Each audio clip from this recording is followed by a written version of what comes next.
that the coming 2 years of this college is not just about your academics, it is about creating your character and discovering yourself, discovering who you are, and to know what is to serve the society. Okay, మన మీ science teacher గారు వినూత గారి ఇన్స్పిరేషన్తో ఒక 2 ముక్కలు ఇంగ్లీష్లో మాట్లాడటం జరిగింది. అలా ఈరోజు మీరు కూడా మీ మేడం గారు చెప్పినట్లు రోజు ఇంగ్లీష్లో మాట్లాడడానికి ట్రై చేస్తే అది పెద్ద విషయం కాదు. మనకు తెలుగు ఏ విధంగా ఒక భాషనో అది కూడా ఒక భాష అంతే, దట్ ఈజ్ ఒక మీడియం అంతే. మనం మాట్లాడేకి దట్ ఈజ్ వన్ మీడియం. కాబట్టి మనం చిన్నప్పుడు ఎప్పుడు మాట్లాడడానికి ఎప్పుడు మనం సిగ్గుపడలేదు, తెలుగులో మాట్లాడడానికి కానీ మన మాతృభాషలో మాట్లాడడానికి కానీ ఎప్పుడు సిగ్గుపడలేదు. కానీ ఇప్పుడు పెద్దగా అయిపోయినాం కాబట్టి ఇంగ్లీష్లో మాట్లాడడానికి సిగ్గుపడుతూ ఉంటాము. కానీ అలా సిగ్గుపడకుండా మనం రోజు కనుక మాట్లాడినట్లయితే అది కూడా ఒక భాష మాత్రమే. దాన్ని ఎక్కువ మనము సీరియస్గా ఆలోచించి దాని గురించి బాధపడాల్సిన అవసరం లేదు. తర్వాత ఈరోజు నేను అక్కడ కూర్చున్నప్పుడు మన శ్రీనివాసరావు గారు ఒక మాట అన్నారు. మీకు కాలేజ్ డేస్, మీకు కూడా ఇది చూస్తుంటే స్టేజ్ పైన పిల్లలు వచ్చేసి చూస్తుంటే మీకు కూడా కాలేజ్ డేస్ గుర్తొస్తున్నాయి కదా అని అడిగారు. కానీ వాస్తవం చెప్పాలంటే నాకు గుర్తు రాలేదు. ఎందుకంటే 2 రీజన్స్ ఉన్నాయి. ఒకటి, నేను గవర్నమెంట్ జూనియర్ కాలేజ్ కర్నూలులో చదివాను. అక్కడ ఈ ఫ్రెషర్స్ డే అట్లా ఏమీ జరిగేది కాదు. జనరల్గా కాలేజ్ స్టార్ట్ అయితే కాలేజ్ క్లాసెస్కి వెళ్ళే వాళ్ళము. ఇటువంటి ఫ్రెషర్స్ డే ఎప్పుడూ లేదు. కాబట్టి నాకు ఇటువంటి మెమొరీస్ లేవు జూనియర్ కాలేజ్లో. That is one thing. ఇంకోటి, మిమ్మల్ని చూసినప్పుడు నా మెమొరీస్ కాదు కానీ నాకు నా కొడుకు గుర్తొచ్చాడనమాట. సేమ్ మీ ఏజే ఉంటుంది నా కొడుకు కూడా. యాక్చువల్గా ఇంటర్ ఫస్ట్ ఇయర్ ఉండాలి, కానీ నాకు కంటిన్యూస్గా నాకున్న ట్రాన్స్ఫర్స్ వల్ల అతనికి ఒక 1 ఇయర్ డిలే అయిపోయి 10th ఉన్నాడు ఇంకా. కాబట్టి మిమ్మల్ని అందరినీ చూస్తుంటే నా కొడుకుని చూసినట్లే అనిపించింది. అంటే ఇంకా నా కొడుకు మీకన్నా చాలా హైట్ ఉంటాడు, నా హైట్ ఈక్వల్గా. కాబట్టి ఈరోజు మీకు నా కొడుక్కి ఏమైతే నేను చెప్తా ఉంటానో రోజు ఆ మాటలు మాత్రమే చెప్తాను. ఎక్కువ టైం తీసుకుని ఆల్రెడీ చాలా లేట్ అయిపోయింది, అందరికీ ఆకలి అవుతూ ఉంటుంది. ఒక 2 విషయాలు చెప్తా ఉంటాను అనమాట. ఓన్లీ మనము సక్సెస్, మనకు లైఫ్లో మనం సక్సెస్ కావాలంటే 2 విషయాలు నాకు తెలిసి 2 విషయాలు ఖచ్చితంగా మనం గుర్తుపెట్టుకోవాలి లైఫ్లో. ఒకటి గుడ్ హ్యాబిట్స్, ఇంకొకటి గుడ్ ఫ్రెండ్స్. ఇవి 2 కనుక మన లైఫ్లో ఉంటే మనం ఖచ్చితంగా మన లైఫ్లో సక్సెస్ సాధిస్తాం. గుడ్ హ్యాబిట్స్ మనం తీసుకున్నట్లయితే, గుడ్ హ్యాబిట్స్ ఏ విధంగా మనకు సక్సెస్కు లీడ్ అవుతాయి అది చెప్పాలంటే, ఇప్పుడు మీకు రోల్ మోడల్స్ ఎవరున్నారు? ఇప్పుడు ఫర్ ఎగ్జాంపుల్ స్పోర్ట్స్ తీసుకుందాము, లేదా సినీ ఫీల్డ్ తీసుకోవచ్చు, లేదా పొలిటికల్ ఫీల్డ్, ఏదైనా తీసుకోండి. మీ యొక్క రోల్ మోడల్ ఎవరో చెప్పగలరా? ఒక రోల్ మోడల్ చెప్పండి ఎవరైనా. ఇప్పుడు ఇక్కడ చాలామంది ధోని ఫ్యాన్స్, ఎంతమంది చేతులెత్తు? Dhoni, good. Kohli, Virat Kohli, very good. నాకు తెలిసి సచిన్ టెండూల్కర్ ఫ్యాన్స్ ఉండకపోవచ్చు, అంటే మా జనరేషను. సచిన్ టెండూల్కర్ ఉన్నారా? సచిన్ టెండూల్కర్ ఫ్యాన్స్? ఓకే, అంటే మా జనరేషన్లో ఉంటారు. అంటే చాలామంది చూసిండరు కొంతమంది. వాళ్ళ పేర్లు ఎందుకు చెప్తున్నారంటే, ఓకే అది స్పోర్ట్స్ ఫీల్డ్. ఇప్పుడు సినీ ఫీల్డ్లో మీరు ఎవరు అభిమానించే తార ఎవరు?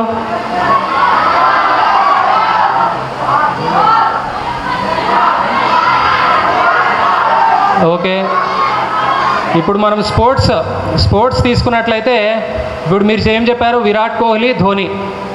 మీరు ఎప్పుడైనా ఎక్కడైనా విరాట్ కోహ్లీని కానీ ధోనిని కానీ సిగరెట్ తాగుతూ చూసారా? ఎప్పుడైనా? వాళ్ళ ఏజ్ ఎంత ఉంటుంది? దగ్గర దగ్గర 40 దగ్గర ఉంటుంది వాళ్ళ ఏజ్. కానీ ఇప్పటికి కూడా వాళ్ళు దే ఆర్ వెరీ ఫిట్, చాలా ఫిట్గా ఉంటారు. మెంటల్గా అండ్ ఫిజికల్గా చాలా షార్ప్గా ఉంటారు. ఎందుకంటే దే ఫాలో గుడ్ హ్యాబిట్స్ అనమాట. గుడ్ హ్యాబిట్స్ అంటే ఏదైనా రావచ్చు, మీ ఫుడ్ హ్యాబిట్స్ కావచ్చు. గుడ్ హ్యాబిట్స్లో మీ ఫుడ్ హ్యాబిట్స్, మీ యొక్క డైలీ రొటీన్, మీరు ఎన్ని గంటలకు లేస్తారు, మీరు ఉదయాన్నే మీరు ఏం చేస్తారు, మీరు ఏం తింటారు, ఏం చూస్తారు, ఇవన్నీ గుడ్ హ్యాబిట్స్ కిందకే వస్తాయి. మీరు ఏ గొప్ప వ్యక్తినైనా తీసుకోండి. ఇప్పుడు మనం చరిత్రలో మన పొలిటికల్ లీడర్స్ కానీ మన స్వాతంత్ర సమరయోధులు తీసుకున్నా కూడా మీరు మహాత్మా గాంధీ గారిని చూసుకోండి. మహాత్మా గాంధీ, గొప్ప వ్యక్తులు ఎవరైనా సరే మీరు ఒక బయోగ్రఫీ తీసుకోండి. ఏదైనా గొప్ప వ్యక్తి, మీరు అభిమానించే ఒక గొప్ప వ్యక్తి యొక్క బయోగ్రఫీ మీరు చూసినట్లయితే, చిన్నవి, ఎక్కువ పెద్ద లావు పేజీలు ఏం అవసరం లేదు, ఒక 10 పేజీలో 15 పేజీలో ఉంటాయి చిన్న బుక్స్. అవి గనక మీరు చదివినట్లయితే వాళ్ళ లైఫ్ స్టైల్ ఏ విధంగా ఉంటుందో మీకు అర్థమవుతుంది. వాళ్ళ లైఫ్లో ఖచ్చితంగా గుడ్ హ్యాబిట్స్ ఉంటాయి. డిసిప్లిన్ అనేది వాళ్ళ లైఫ్లో ఉంటుంది. డిసిప్లిన్, గుడ్ హ్యాబిట్స్ అనేటివి వాళ్ళ లైఫ్లో ఒక భాగమై ఉంటుంది. నా విషయానికి వస్తే నేను కూడా ఎటువంటి బ్యాడ్ హ్యాబిట్స్ ఇంతవరకు నాకు అలవాటు కాలేదు. కాబట్టి ఇప్పటికి కూడా నా ఏజ్ 43 ఇయర్స్, కానీ ఇప్పటికి కూడా నేను ఎక్సర్సైజెస్ చేస్తూ ఉంటాను. నాకు ఎటువంటి హెల్త్ హజార్డ్స్ ఏమీ లేవన్నమాట. కాబట్టి మనము గుడ్ హ్యాబిట్స్ వల్ల ఆ బెనిఫిట్స్. తర్వాత గుడ్ ఫ్రెండ్స్ గురించి ఇప్పుడు మీకు ఖచ్చితంగా ఇప్పుడు కొత్త కాలేజ్కి వచ్చారు కాబట్టి ఖచ్చితంగా ఒక కొత్త ఫ్రెండ్స్ అనేది ఏర్పడతారు. మీకు ఫ్రెండ్స్ ఏర్పడేటప్పుడు మీరు చాలా కేర్ఫుల్గా ఉండాలి. ఎవరితో పడితే వాళ్ళతో ఫ్రెండ్షిప్ చేసినట్లయితే మీ లైఫ్ చాలా ఎఫెక్ట్ అవుతుంది. దానికి ఒక చరిత్రలో ఒక ఎగ్జాంపుల్, నా గురించి కూడా ఒక ఎగ్జాంపుల్ చెప్తాను. చరిత్రలో మీరు తీసుకున్నట్లయితే సుభాష్ చంద్రబోస్, చంద్రశేఖర్ ఆజాద్, భగత్ సింగ్ తెలుసా మీకు? భగత్ సింగ్ ఎవరికి తెలుసు? చేతులెత్తు. సోషల్ అందరూ చదివింటారు. హిస్టరీలో ఖచ్చితంగా భగత్ సింగ్ గురించి మీకు తెలిసి ఉంటుంది. Is a freedom fighter. Bhagat సింగ్తో పాటు ఉరి తీయబడిన మిగతా వాళ్ళ పేర్లు తెలుసా మీకు? ఆయనతో పాటు సుఖ్దేవ్, రాజ్గురు, రామ్ ప్రసాద్ బిస్మిల్, వీళ్ళని కూడా ఉరి తీయడం జరిగింది. భగత్ సింగ్ గురించి మీరు బయోగ్రఫీ చదివినట్లయితే అతను పుస్తకాల పురుగు. Is a very brilliant man, చాలా తెలివైన వ్యక్తి, ఒక పెద్ద మేధావి అనమాట అతను. ఈ మిగతా వారు అతని ఫ్రెండ్స్ ఎవరైతే ఉన్నారో భగత్ సింగ్తో పాటు ఉండేవాళ్ళు అంత మేధావులు ఏం కాదు. కానీ ఇప్పుడు వాళ్ళు కూడా మన చరిత్ర పుస్తకాల్లో మనం వాళ్ళ గురించి చదువుతూ ఉన్నాం. దానికి కారణం ఏం చెప్తారా? సింపుల్ రీజన్, వాళ్ళు భగత్ సింగ్తో స్నేహం చేయడం, ఒక గొప్ప వ్యక్తితో వాళ్ళు స్నేహం చేయడం వల్ల వాళ్ళు కూడా ఇప్పుడు చరిత్ర పుస్తకాల్లో వాళ్ళు కూడా నిలిచిపోయారు. కాబట్టి మనము ఫ్రెండ్స్ని సెలెక్ట్ చేసుకునేటప్పుడు చాలా జాగ్రత్తగా ఉండాలి. ఎవరో బ్యాడ్ హ్యాబిట్స్ ఉన్న ఫ్రెండ్స్, సిగరెట్లు స్మోకింగ్ చేసేవాళ్ళు కానీ, తర్వాత ఓకే గుడ్ ఫ్రెండ్స్ గురించి చెప్పేటప్పుడు హ్యాబిట్స్ గురించి గుర్తొచ్చింది. గుడ్ హ్యాబిట్స్లో బ్యాడ్ హ్యాబిట్స్ కూడా ఉంటాయి. బ్యాడ్ హ్యాబిట్స్ దేని జోలికి మనం పోకూడదని. ఇప్పుడు ప్రెజెంట్ మనకు ఉన్న చాలా బిగ్గెస్ట్ బ్యాడ్ హ్యాబిట్స్ 2 ఉన్నాయి నాకు తెలిసి. ఒకటి సెల్ ఫోన్, ఇంకొకటి డ్రగ్స్. ఈ రెండిటి వల్ల యూత్ చాలా పాడైపోతుంది, మన జీవితాలు నాశనం చేసుకుంటున్నారు. చాలా బ్రిలియంట్ స్టూడెంట్స్ 10th క్లాస్ వరకు బాగా బ్రిలియంట్గా చదువుతూ ఉంటారు, చాలా ఎక్సలెంట్గా ఉంటారు. కానీ వన్స్ కాలేజ్కి వచ్చిన తర్వాత డైవర్ట్ అయిపోతారనమాట. ఈ డ్రగ్స్, ఇప్పుడు పిల్లలు కార్డ్స్ పట్టుకొని ఉన్నారు. మన ఈగిల్కి సంబంధించిన సబ్ ఇన్స్పెక్టర్ హనుమంత్ గారు కూడా వచ్చి ఉన్నారు. వాళ్ళు ఒక ప్రోగ్రామ్ కూడా చేస్తారంట.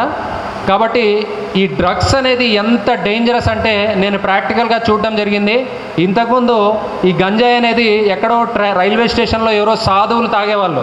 సాధువులు ఎక్కడో మూల కూర్చొని సాధువులు తాగేవాళ్ళు వాళ్ళ దగ్గర నుంచి ఎవరో తీసుకొని పనికిమాల ఎవరో తీసుకొని తాగేవాళ్ళు, అంతవరకే తప్ప డ్రగ్స్ ఎవరికి అలవాటు ఉండేది కాదు. కానీ ఇప్పుడు ఏ విధంగా అయిపోయిందంటే స్కూళ్ళలో కూడా 10th క్లాస్ పిల్లల దగ్గర కూడా గంజాయి లభిస్తూ ఉంది. కాబట్టి దీనివల్ల నేను ప్రాక్టికల్గా పోలీస్ స్టేషన్స్లో లా అండ్ ఆర్డర్ పనిచేసినప్పుడు నేను గమనించింది ఏమిటంటే ఈ డ్రగ్స్కు అలవాటు పడిన వాడు ఎంత నాశనం అయిపోతారంటే వాళ్ళు ఆ డ్రగ్స్ కోసము నేరాలు చేయడం మొదలు పెడతారు. నెంబర్ 1 దొంగతనం చేస్తారు. ఫస్ట్ ఇంటి నుంచి మొదలు పెడతారు దొంగతనం. ఇంట్లో వాళ్ళ నాన్న జేబులో నుంచి డబ్బులు దొంగలించడం, దేనికోసము? డ్రగ్స్ కోసం. ఆ స్టేజ్ దాటిపోతుంది. తర్వాత వాళ్ళ నాన్నకు తెలిసిపోతుంది దొంగతనం చేస్తున్నాడని. దాన్ని ఇప్పుడు ఏం చేస్తాడు, వాళ్ళ నాన్న జేబులో డబ్బులు పెట్టాడు. తర్వాత నెక్స్ట్ స్టెప్ ఏమి, ఇప్పుడు ఇంట్లో డబ్బులు దొరకవు, ఇంట్లో సామాన్లు చేయడం మొదలు పెడతారు. తర్వాత ఇంట్లో కొట్టి భయం పెట్టిన తర్వాత నెక్స్ట్ స్టేజ్ ఏమి, అతను ఏం చేస్తాడు, పక్కింటి వాళ్ళు కానీ ఊర్లో ఉన్న వాళ్ళ ఇండ్లు కానీ దొంగతనాలు చేయడం మొదలు పెడతారు. అది ఆ స్టేజ్ దాటిన తర్వాత నెక్స్ట్ దానికి ఎంత బానిసలు అయిపోతారంటే మైండ్ కూడా, చిన్న మెదడు కూడా దెబ్బతింటుంది, నర్వస్ సిస్టమ్ కూడా దెబ్బతిని అతను ఏం చేస్తాడో కూడా అతనికి తెలియదు. అంటే వాళ్ళ ఇంట్లో ఉన్న ఆడవాళ్ళని కూడా చెడు ఉద్దేశంతో చూడడము, వాళ్ళను అబ్యూస్ చేయడం కూడా జరుగుతూ ఉంది. అంటే సొంతము వాళ్ళ ఇండ్లలో ఉన్న ఆడవాళ్ళని కూడా అబ్యూస్ చేసే స్టేజ్కి ఈ గంజాయి అనేది మిమ్మల్ని తీసుకెళ్తుంది. కాబట్టి ఎట్టి పరిస్థితిలో కూడా ఎంత ప్రెషర్ చేసినా, ఎవరైనా మీ ఫ్రెండ్స్ కావచ్చు, ఇతరులు ఎవరైనా కావచ్చు, ఫ్రీగా ఇస్తున్నా కూడా ఎక్కడ ఏ విధంగా దొరికినా కూడా దానికి మీ లైఫ్ బాగుండాలి అంటే మీరు దానికి దూరంగా ఉండాలి, డ్రగ్స్కి. తర్వాత మొబైల్ ఫోన్ తీసుకున్నట్లయితే నా కొడుక్కి కూడా నేను చెప్తా ఉంటాను, ఎప్పటికీ చదివేటప్పుడు ఫస్ట్ ఆఫ్ ఆల్ మీరు ఒక టైం టేబుల్ సెట్ చేసుకోండి. టైం టేబుల్, పంక్చువాలిటీ, డిసిప్లిన్ రావాలంటే మనకంటూ ఒక టైం టేబుల్ ఉండాలి. గొప్ప వ్యక్తులు మీరు ఏదైనా తీసుకోండి, ఎవరినైనా తీసుకోండి. అమితాబ్ బచ్చన్ తెలుసా మీకు?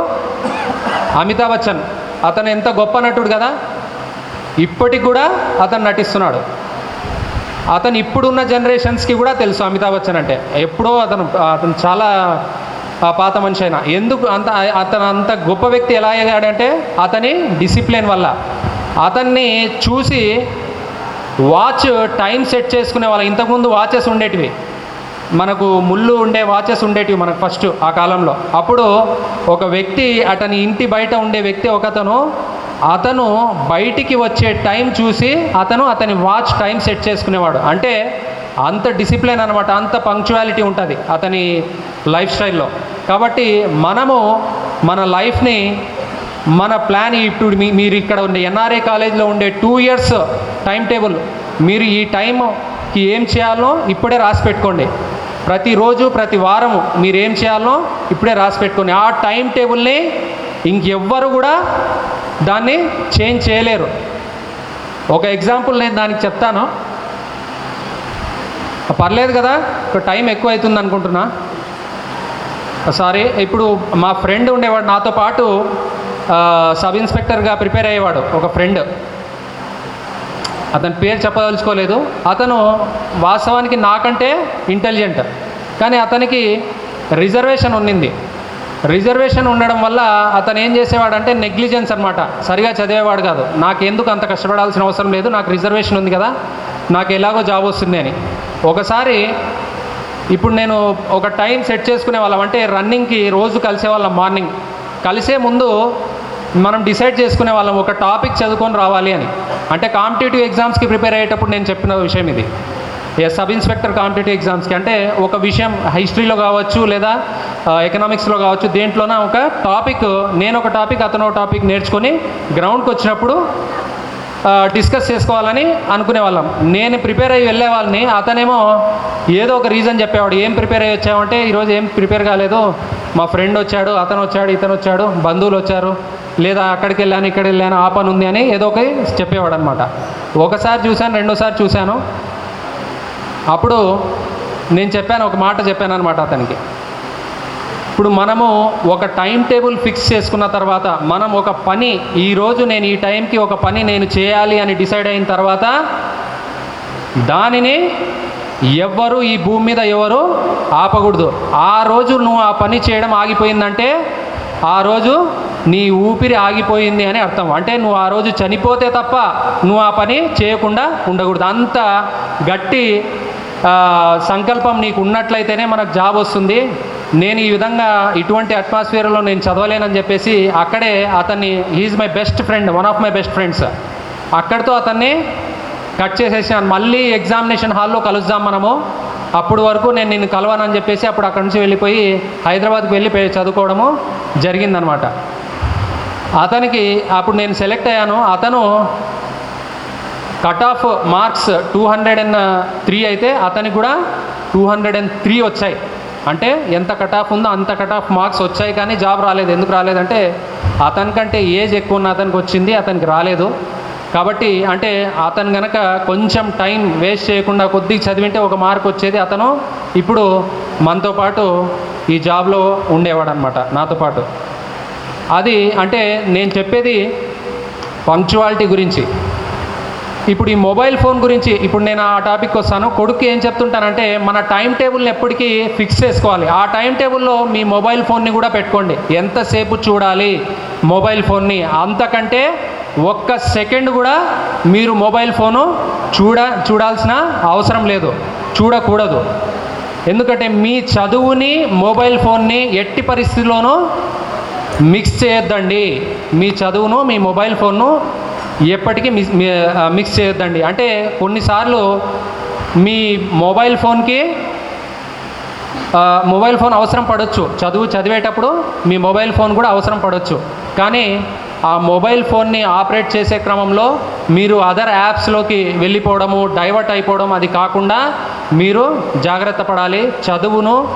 చదివే ప్లేస్, మీరు ఒక చదివే ప్లేస్ మీరు సెలెక్ట్ చేసుకుంటారు, పలానా ప్లేస్ సెలెక్ట్ చేసుకోండి. ఎప్పుడు మీరు ఒకటి గుర్తుపెట్టుకోవాల్సిన విషయము, ఒకే ప్లేస్లో చదవాలి.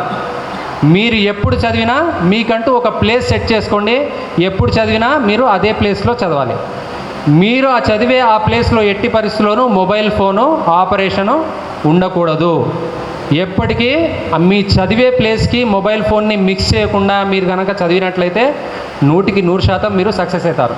లేకపోతే అది చాలా పెద్ద రాక్షసది. ఫోను మీ జీవితాన్ని మింగేస్తుంది, మొబైల్ ఫోన్ మీ జీవితాన్ని మింగేస్తుంది. కాబట్టి ఇది మీకు మా చిల్డ్రన్స్గా భావించి నా కొడుక్కి ఏవైతే విషయాలు చెప్తానో ఆ విషయాలు చెప్పాను. మీరు ఇంకోటి విషయం గుర్తుపెట్టుకోండి. ఇప్పుడు మీరు 10th క్లాస్ రాసొచ్చారు. మీరు ఆ 10th సర్టిఫికేట్ ఏదైతే ఉందో ఆ సర్టిఫికేట్ మళ్ళీ మీరు ఏదైనా మార్చగలరా? ఇప్పుడు మీ 10th సర్టిఫికేటు మార్చలేరు. మీ లైఫ్లో ఒకేసారి 10th రాస్తారు, ఒకేసారి మీకు ఆ సర్టిఫికేట్ వస్తుంది. మీరు మీ లైఫ్ లాంగ్ ఆ సర్టిఫికేట్తోనే ఉండాల్సి వస్తుంది. ఎవరికైనా మీ లైఫ్ లాంగ్ మీరు ఆ సర్టిఫికేటే చూపించాలి.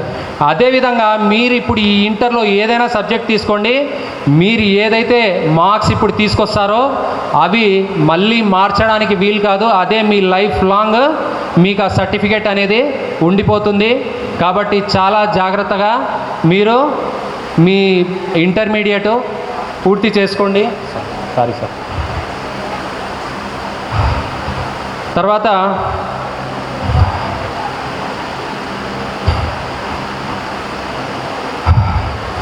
ఓకే, చాలా టైం అయిపోయింది.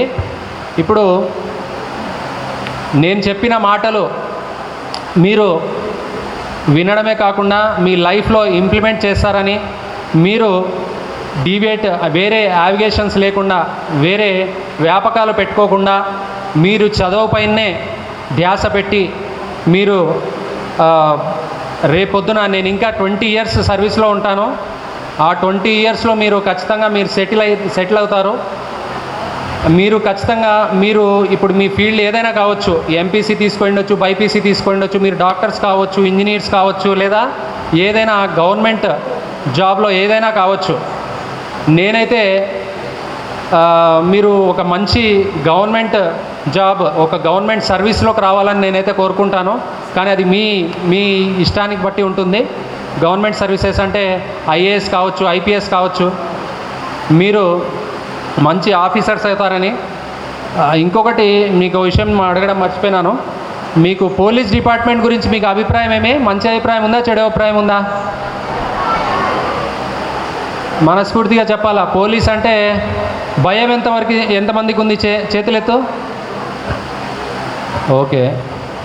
పోలీసులు, ప్రభుత్వ ఉద్యోగులు లంచాలు తీసుకుంటారు అనే అభిప్రాయం ఎంతమందికి ఉంది? గుడ్. పోలీస్ స్టేషన్కి వెళ్ళినా, ఎంఆర్ఓ ఆఫీస్కి వెళ్ళినా, మున్సిపల్ ఆఫీస్కి వెళ్ళినా మన పని జరగదు, లంచం ఇవ్వందే పని జరగదు అని ఎంతమంది భావిస్తారు? చేతులెత్తు. Very good. ఆనెస్ట్గా సమాధానం చెప్పినందుకు థ్యాంక్స్. అంటే మనము మీరు చూస్తూ ఉంటారు, వాట్సాప్లో కావచ్చు, దేంట్లో అయినా కావచ్చు, ఎక్కువ ప్రభుత్వ ఉద్యోగులపైన, తర్వాత పోలీసులపైన, ఎంఆర్ఓ ఆఫీసులు, వీళ్ళపైన అందరిపైన విమర్శిస్తూ ఉంటారు ఎక్కువ మంది. చాలామంది ప్రభుత్వ ఉద్యోగులు వేస్ట్, వీళ్ళు ఉద్యోగాలు చేయరు.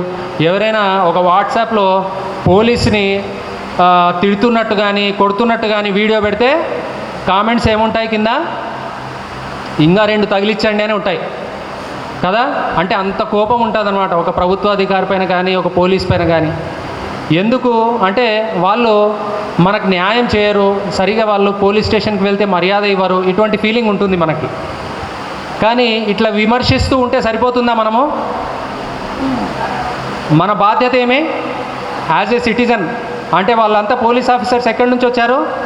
అక్కడి నుంచి మీలాగా వాళ్ళు కూడా పోలీస్ ఆఫీసర్స్ లేదా ఐఏఎస్లు కానీ, ఐపీఎస్లు కానీ, ఏదైనా ప్రభుత్వ ఉద్యోగంలో, ఒకవేళ డాక్టర్స్ అయితే గవర్నమెంట్ డాక్టర్స్ కానీ, గవర్నమెంట్ హాస్పిటల్స్లో వీళ్ళందరూ కూడా మీలాగే వచ్చింటారు.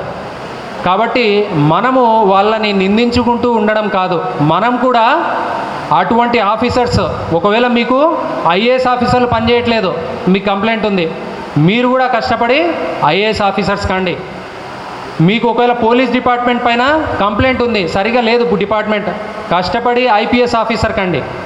ఐపీఎస్ ఆఫీసర్ అయ్యి ఆ డిపార్ట్మెంట్లో ఒక జిల్లాలో మీరు మార్పు తీసుకొని రావచ్చు. You should be in the system to change the system. అంటే మనము ఒక సిస్టమ్ని మార్చాలంటే మనము ఆ సిస్టంలో భాగం కావాలి. నేను కూడా ఒక ఇంటర్వ్యూలో, ఎన్సీసీలో ఉన్నప్పుడు ఇంటర్వ్యూలో నేను అటెండ్ అయ్యేటప్పుడు గ్రూప్ కమాండర్ ఒక ఆయన ఆఫీసర్, ఆర్మీ ఆఫీసర్ అడిగినాడు అనమాట, నువ్వు ఎందుకు నేను ఆర్మీ ఆఫీసర్ అవుతానని చెప్పాను అతనికి. అన్నప్పుడు అతను రివర్స్లో why not police officer, your father is a police officer, why are you not willing to becoming police officer అని అన్నాడు. అదే మీలాగనే నేను కూడా విమర్శించాను అనమాట. Sir, police department is not having good image in the public, sir. In TVs and in the movies it is shown very badly about police department. So it is a very honor to me to work in defense, sir, in army, sir అని చెప్పాను. Why don't you become a police officer and get a good name to the police department? నువ్వు police డిపార్ట్మెంట్లో వెళ్ళి ఆ డిపార్ట్మెంట్కి ఎందుకు మంచి పేరు నువ్వు తీసుకురాకూడదు అని చెప్పాడనమాట ఆ రోజులో. కాబట్టి అప్పుడు నాకు ఒక ఆలోచన కలిగింది, నిజమే కదా అతను చెప్తూ ఉండేది, నేను కూడా పోలీస్ ఆఫీసర్ అయ్యి ఆ పోలీస్ డిపార్ట్మెంట్కి మంచి పేరు తీసుకొని రావాలి అని అనుకున్నాను. ఈరోజు మీరు చెప్తున్న ఆ మాటల్ని బట్టి నేను ఎంతో కొంత సాధించానని అనిపిస్తూ ఉంది. కాబట్టి మీరు కూడా రేపొద్దున నా మాటలు విన్న తర్వాత దాన్ని పాటించి మీ లైఫ్లో పంక్చువాలిటీని, డిసిప్లిన్ని, మీ సార్ వాళ్ళు, మీ లెక్చరర్స్ చెప్పిన మాటలు విని పద్ధతిగా చదువుకొని రేపొద్దున నేను మిమ్మల్ని సెల్యూట్ చేసే స్థాయికి ఎదుగుతారని ఆశిస్తూ ఈరోజు నాకు ఈ అవకాశం ఇచ్చిన మీ అందరికీ ధన్యవాదాలు తెలుపుకుంటున్నాను. Thank you.